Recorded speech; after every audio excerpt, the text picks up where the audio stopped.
সত্য নবী করিম সাল্লাল্লাহু আলাইহি ওয়াসাল্লাম বলেছেন। চোখের বদনজর সত্য। এই যে আমরা বলি ফেসবুকে এত বেশি ছবি দিয়েন না ভাই, ছবি তুলেন না, ছবি তুলেন না, বারবার যে বলি নিষেধ করি, কারণ কি জানেন? একটাই কারণ, বিকজ চোখ লাগাটা সত্য। মানুষের চোখ লাগে। নবীজি বলেছেন, তোমাদের সামনে এমন যুগ আসছে যে যুগে ঈমান ধরে রাখাটা হাতের মধ্যে আগুন ধরে রাখার মতো হবে। তবে সুসংবাদ ওই যুগে তাদের জন্য যারা আমার সুন্নতকে আবার জীবিত করতে পারবে।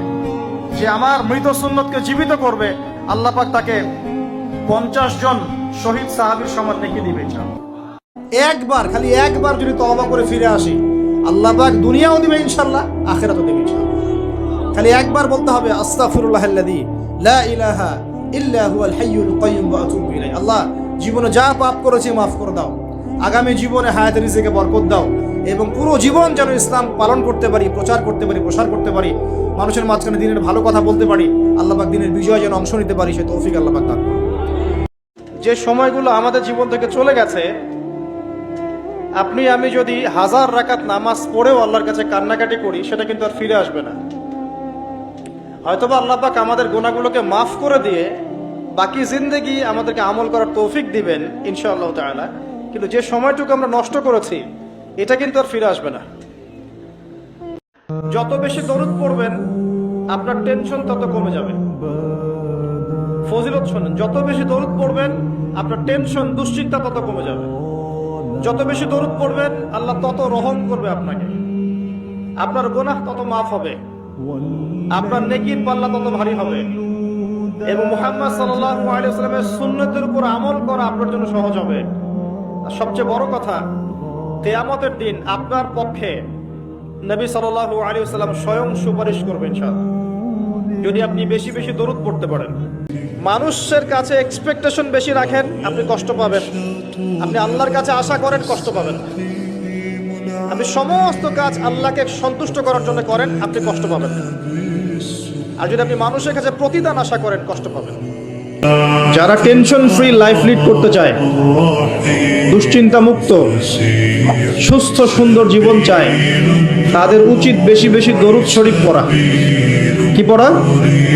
কারণ কি জানেন? কারণ যখন আল্লাহর কোনো বান্দা, মুহাম্মদ সাল্লাল্লাহু আলাইহি ওয়াসাল্লামের উম্মত, মুসলিম মুমিন ব্যক্তি, সে যখন নবী সাল্লাল্লাহু আলাইহি ওয়াসাল্লামের প্রতি দরুদ এবং সালাম পেশ করে, তখন এই দরুদ এবং সালামগুলো সংগ্রহ করার জন্য আল্লাহ রাব্বুল আলামিনের স্পেশাল কিছু ফেরেশতা আছেন। কি আছেন? ফেরেশতা আছেন। এই মালায়েকা বা সম্মানিত ফেরেশতাগণ সেই দরুদগুলোকে সংগ্রহ করে, সালামগুলোকে সংগ্রহ করে নবী সাল্লাল্লাহু আলাইহি ওয়াসাল্লামের রওজা বা কবরে পৌঁছে দেন, এবং নবী সাল্লাল্লাহু আলাইহি ওয়াসাল্লাম এর উত্তর দিয়ে থাকেন। তো সালামের অর্থ কি? আসসালামু আলাইকুম অর্থ কি? আপনার উপর বা আপনাদের উপরে শান্তি বর্ষিত হোক। যখন আপনি বলছেন ওয়া আলাইকুমুস সালাম, এর অর্থ কি? আপনার উপরেও শান্তি বর্ষিত হোক। তো নবী সাল্লাল্লাহু আলাইহি ওয়াসাল্লাম যখন কোনো ব্যক্তির সালামের জবাবে সালামের উত্তর দিবেন, তখন সেই ব্যক্তির জীবনে শান্তি আসবে না? তার দোয়া পাওয়া গেল না? আল্লাহ পাকের কাছে যখন আমরা তওবা করি, আল্লাহ পাক সমস্ত রাগ, যেটা নারাজ হয়েছেন আমাদের উপরে, এটা বাদ দিয়ে আমাদের উপর রহম করা শুরু করেন।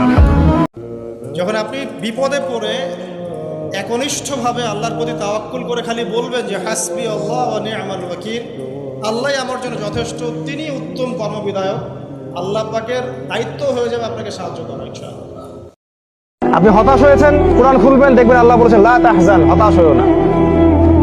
আপনি দারিদ্রতার ভয় করছেন, কোরআন খুলবেন, দেখবেন ওখানে লেখা আছে শয়তান তোমাদেরকে দারিদ্রতার ভয় দেখায়, আর আল্লাহ তোমাদেরকে প্রশস্ততা এবং সচ্ছলতার দিকে ডাকেন।